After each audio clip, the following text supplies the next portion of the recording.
Welcome to Public Health on Call, a podcast from the Johns Hopkins Bloomberg School of Public Health, where we bring evidence, experience, and perspective to make sense of today's leading health challenges.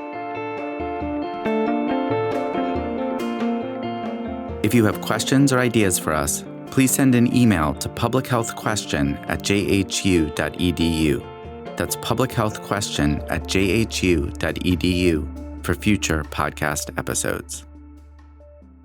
Hey listeners, it's Lindsay Smith-Rogers. Today, CTE, a brain disease linked to repeated head impacts, often associated with professional athletes and military service members.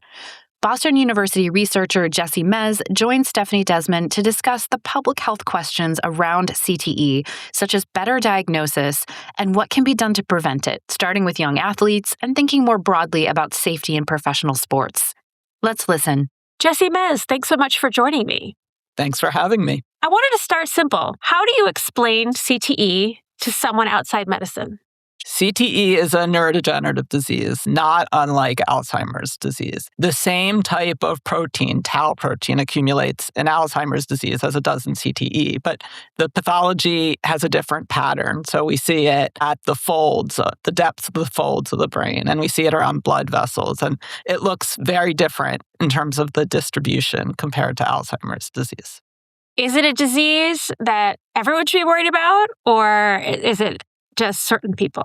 We've seen it almost exclusively in individuals who have had repetitive head impacts. So these aren't folks who have had 1 or 2 or 3 concussions. These are individuals who have had thousands of impacts over their contact sport career or their military service. So it's this accumulation of hits over time that we think is really related to this disease.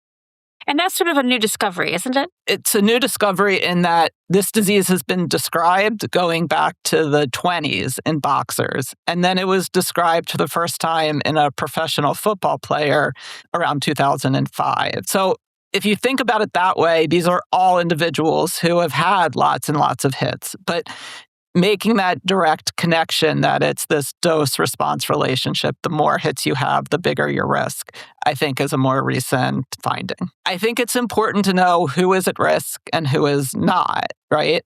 This is a disease that right now we can only diagnose after death. We're working really hard to be able to diagnose it in life. And when we think about who is at risk, we need to understand that it is these elite athletes who have hit their head repeatedly and not individuals who have had a single traumatic brain injury who are at risk. If you can't tell until someone's dead whether they really have it or not, what are the symptoms? What are you looking for? And what can be done about it? The way we've learned the most about the symptoms is from interviewing family members of the deceased brain donors. And we've now spoken to more than 1,600 of these individuals whose family member had these repetitive hits, and we've found CTE in the brain. And what they've told us is that there is this slowly progressive memory and executive function problems, as well as some behavior problems, a short fuse, impulsiveness. And these symptoms seem to progress over time, eventually leading to dementia in a subset of these individuals. What do most people get wrong about CTE? I think for a long time, this idea that it's these repetitive hits, it's not necessarily that these hits are symptomatic. For a long time, even the movie with Will Smith, they talked about concussion, right? So a concussion is when you've had a blow that results in symptoms. But this is a disease that's happening years or decades after these impacts are happening. If you think of an analogy to lung cancer, these individuals aren't necessarily having symptoms when they're smoking. They're having these changes many years later. And I think that's a good analogy here. So I do think the way people talk about CTE has changed. And now I do hear everyone talking about these repetitive hits and less about symptomatic concussions. So we know really clearly at this point that the more pathological change, the more tau that is in your brain, that correlates really well with these cognitive symptoms and with dementia. But when we've looked at those relationships with the neuropsychiatric symptoms, the short fuse, the impulsiveness, the relationship is either not there or it's really weak. And we also see that those symptoms tend to happen in midlife more than in late life when there's less pathology in the brain. And when we also know that when you hit your head, regardless of neurodegenerative changes, you're more at risk for depression, for short fuse, for irritability, for suicide. So whether these behavioral changes are truly related to these neurodegenerative changes in the brain, or if they're more related to other changes in the brain or to kind of functional changes that result from these impacts, connectivity issues, is still really up in the air. There's this sense that these folks with this disease are homicidal or suicidal or incredibly impulsive. And we do get that. We do hear those things, but we also hear those things in folks who have had single traumatic brain injury. And I think linking it closer to something like Alzheimer's disease and the cognitive changes we see with Alzheimer's disease is more what we've been finding than with these behavioral changes. When you zoom out, how should we think about CTE as a public health issue? I mean, does it affect just professional athletes? We've found CTE disproportionately among these elite professional athletes, but for instance, we've found it in college football players who never played professionally. We found it in high school players who never played in college. So I don't think that it's exclusive to these elite players. And I think even when you think about college football, for instance, there's 80,000 college football players each year. So this all of a sudden becomes a big public health issue because of them. And then there's 1 million high school football players each year. And then there's 130,000 professional soccer players. And so these numbers can be really big and could have, pretty large public health effects. If you're a parent and you're deciding whether your child should play sports like football, soccer, what do you recommend? I think it's important to be well informed, right? There are a lot of benefits to playing sports, but those benefits come from non-contact sports as well, the camaraderie, the cardiovascular health. So I think having the information, knowing that there is this increased risk with the more you play and the more you hit your head is important. There are ways to kind of change the sports, and particularly in youth sports, like playing flag football as opposed to playing tackle football, not heading in soccer, not checking in hockey. These are all things that could preserve the sports and all the benefits from them without having these repeated hits. Would you let your own child play? So I have 2 kids. I wish they played more sports than they do. They prefer reasonably theater and art and things like that.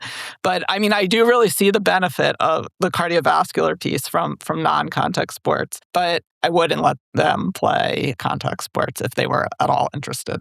What's one thing the science is clear on right now, and one big question we still have? Because most of what we've learned about this disease is from these retrospective interviews with family members. We still don't understand the clinical syndrome as well as we could. And we also don't have a biological biomarker of this disease. So in Alzheimer's disease, we have these really good biomarkers to make these diagnoses with high levels of accuracy in life. And we're working really hard for those things for CTE, but we're not quite there yet. That being said, for decades, we've been diagnosing lots of other neurodegenerative diseases without the biomarker. We don't have a great biomarker for frontotemporal dementia, for instance, and yet we're still making the diagnosis. So I think it's really important to make diagnoses in life. It provides clarity for family members.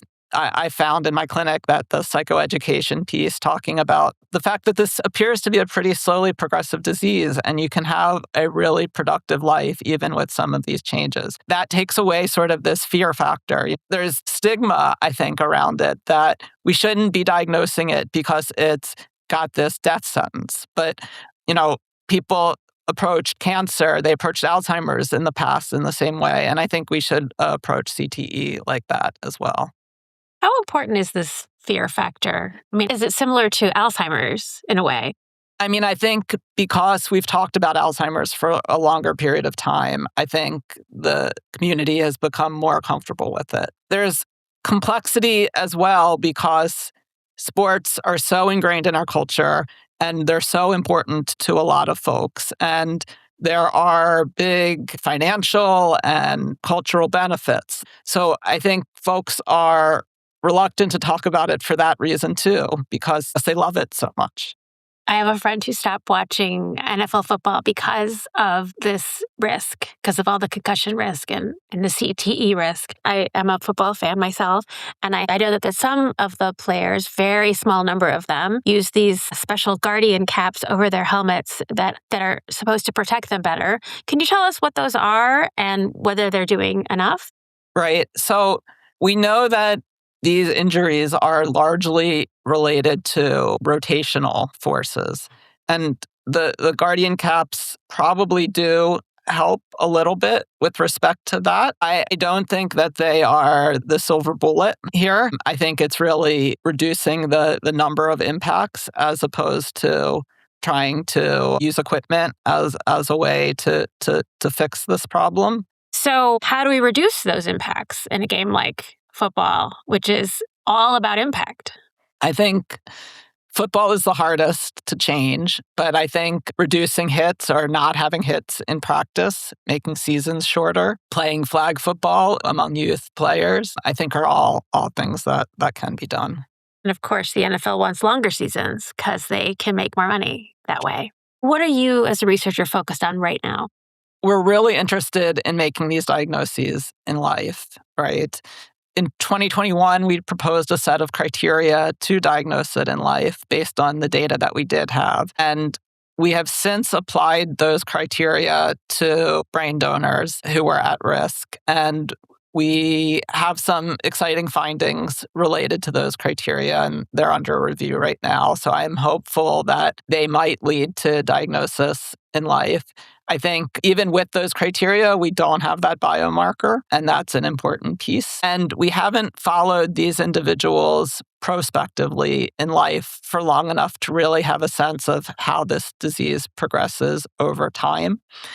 And then we need this information in order to test therapies. You need a diagnosis in order to know who to study. And then I'm really interested in the risk piece and the public health piece too. And we don't know how big of a public health problem this is because the folks who we've studied have been highly selected. So the folks who tend to donate their brains and their families donate their brains, they have more exposure than the typical football player in the community, and they tend to be more symptomatic. So we have these what are clearly inflated numbers of prevalence or frequency in our brain bank, and trying to generalize that to the full football population or the full soccer population.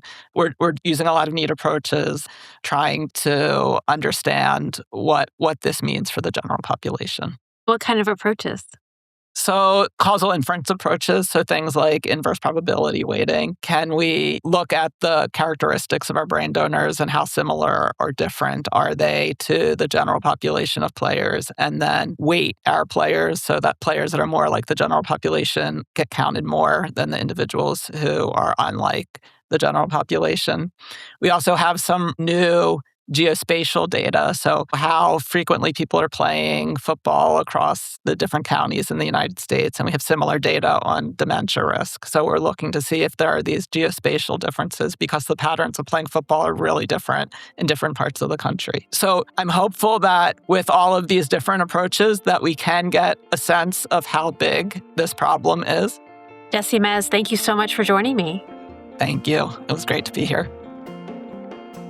Public Health on Call is a podcast from the Johns Hopkins Bloomberg School of Public Health, produced by Joshua Sharfstein, Lindsay Smith-Rogers, Stephanie Desmon, and Rachel Walsh.